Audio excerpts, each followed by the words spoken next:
Hello, it's Phillip Taylor speaking from Richmond Green Chambers in London. Today I'm looking at a book which has come to us from Bath Publishing.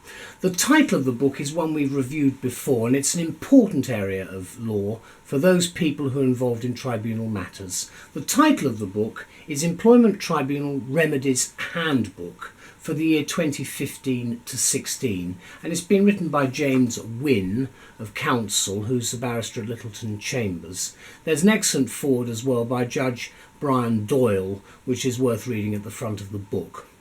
My wife Elizabeth and I have given this book a title for our book review of it. We say it's the most important and well-established guide for applicants, which is very user-friendly for litigants in person. And that actually sums up the book, I think, pretty well indeed. Let's have a look at the book first of all. It's an A4 format. There we are. Spine, in fact, there, and then you've got the back of it there. You can see there's quite a lot of comment which has been set out. The book then goes into, as I say, it's a standard A4 format, which is quite useful for photocopying apart from anything else. You've then got the next part, which is the foreword by Judge Doyle, well worth reading. We've then got the main, there are other books by Bath Publishing, then we've got the main introduction there about what's changed since the last edition. There have been some changes, which I think is it's important to remember. There's this next page, then there's the contents section there, running all the way through. It's an A to Z contents section. And then you've got after that the table of cases, and then after that you've got the statutes, obviously very important main statutes that you would expect to see, then the statutory instruments thereafter, and then after that you then go straight into the A to Z list of titles of information that you'll be looking for. Now the back of the publication is quite useful as well. There's no index, but there are 3 appendices. You can see that's appendices, or Appendix 3. And I'll just explain which ones are which. Appendix 3 is calculating holiday entitlement. Again, the financial aspects of these cases are very, very important. Appendix 2 deals with some quite useful information on the sample schedules of loss which can occur, and then with Appendix 1 you've got the Presidential Guidance, General Case Management, which was published in fact in March of 2014, so it's a year or so old, but it's very useful for anyone going in front of a tribunal. Then you have a whole series of tables at the back, which I'll mention, and then just opening it up, these are more of the tables there. The tables actually start there's a list of fees. The actual tables start towards the back of the book. The fees are important. I will mention that in our review as well, but the actual tables themselves are very useful. They actually start there, and that's on page 93. The total book is 150 pages at the very most. It's got a very large amount of information, and I think it's extremely helpful for anybody who is actually having to go in front of a tribunal concerning employment issues. As I say, the title we've given it, we think it is important. It's well established now as a guide, and I think it's very user-friendly as well for the litigant in person, of which there are quite a large number today, and this would be something, even if you do get professional advice, it would be something that you should in fact look at, so you've got some understanding of what might happen when you actually go to the tribunal. This is what we say anyway. This is an excellent user-friendly remedies guide which continues to offer some of the most useful current advice available for those who are applicants or defendants in employment tribunal matters, and it's now in its new edition for 2015 to 16. So if you, as either a lawyer, advisor or trade union representative perhaps, together with your client, are or may be contemplating taking an employer to an employment tribunal, your first question, rather than the last one, actually still remains: What do you expect to gain should you win your case? And here are some of the answers, and do read the introduction for the changes to this year's book, which I think you will find of help. There are some cases mentioned as well. And if you look at it another way, think about the remedies you seek before the tribunal process even begins, provided of course that your case is strong enough.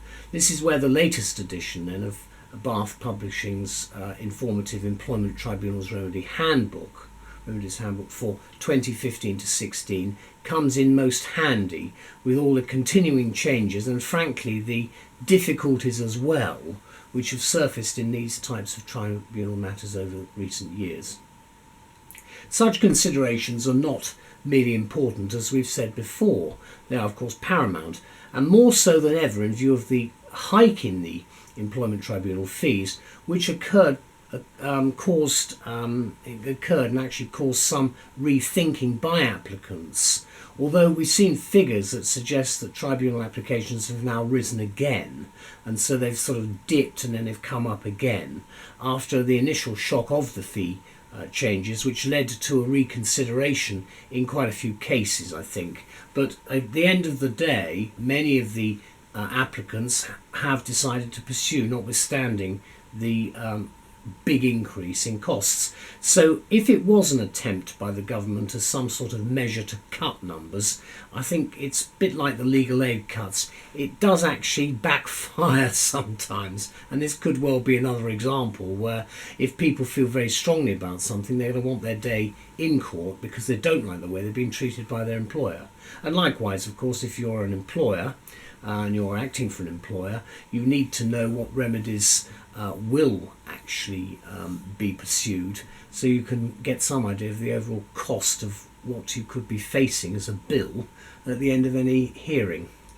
It's important, I think, therefore, more ever than now, to assess the value of an employment claim from the start. So the publication of the new handbook by Bath Publishing is once more timely and will be much welcomed by those involved in the special expertise which James Wynne gives us here. It's produced as usual in the handy spiral A4 format, and the handbook is actually an A to Z guide which covers a wide range of topics.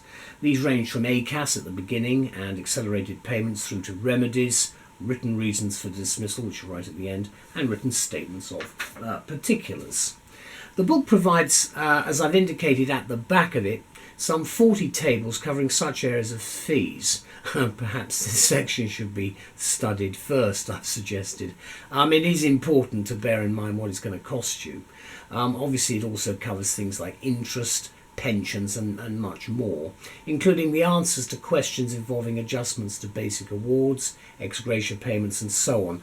There's one tip I would advise you to do, and as an advocate who's done these cases, do make sure you've got your sums organised reasonably well in advance, because there's nothing worse than going into these tribunals and then really having a problem trying to work everything out right at the last minute. It's happened to me before, and it's something that I think can be avoided. It doesn't make friends with the president and his colleagues either, I have to say. Prior to the publication of this handbook, you would have had to track down such information across a number of different sources. So here, it's all been brought together in one place, and Wynne, who edits the book, is a barrister who undertakes advocacy and advisory work in what is a complex area of law, and he regularly appears in the employment appeals tribunals.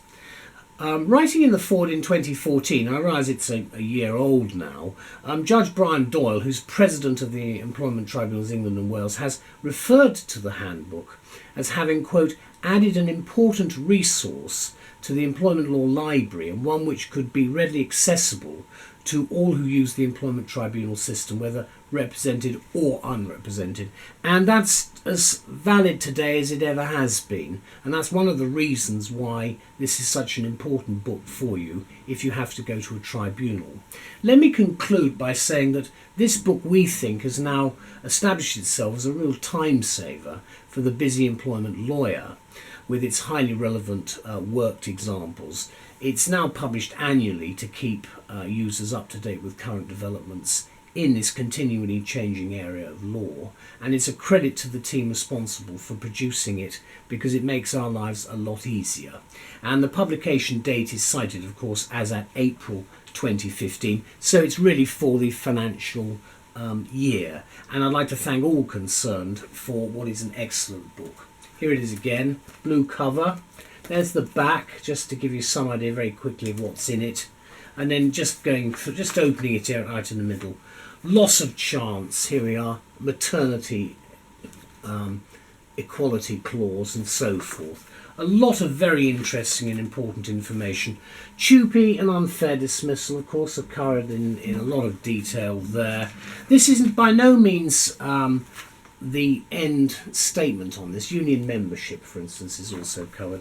But what it does do is it puts in one place an awful lot of information, which saves you lugging around a lot of other books at the same time. And I have found particularly these sample schedules of loss to be very useful, because, as I said before, with all these cases, do your sums. Make sure that you're very well prepared, because that will impress the tribunal. One of the problems, especially if you're appearing in person, is to make sure, because you're going to be up against some quite switched on characters on the other side. Employers can afford to pay for experienced people. So therefore, do make sure that you have everything really well organised before you go in. Good luck, and once again, thank you very much to James Wynne and Bath Publishing and all concerned for what is an excellent publication in this tribunal area. Bye-bye.